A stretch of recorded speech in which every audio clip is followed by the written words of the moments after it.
All right, so I wanted to record a quick little video request that Stacy asked about was how do you do a screen recording while at the same time showing your face? I do this using the QuickTime player. This is something that Dan explained to us before we were dismissed from school. And I can't quite remember if he made a video explaining this. If you did, Dan, please feel free to show yours because I'm sure it's a lot better quality.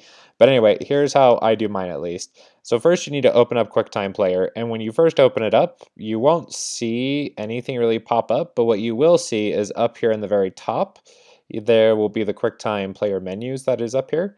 You're going to go to File, and the first thing I open up is New Movie Recording.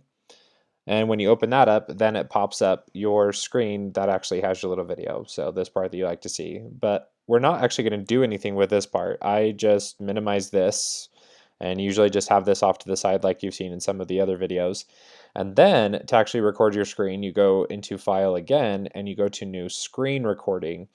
But for mine, it doesn't have it as an option right now because I'm currently recording my screen. But if you were doing this for you, then it would actually pop up a little menu that looks, let's see if I can get it to actually appear on here. It's going to look like this. It just won't have the video. So it'll just be this little box. So you just hit the record button and then it pops up with another prompt. Click if you would like to go full screen or just highlight a part of the screen that you want to start recording. So whichever one you want to do of those.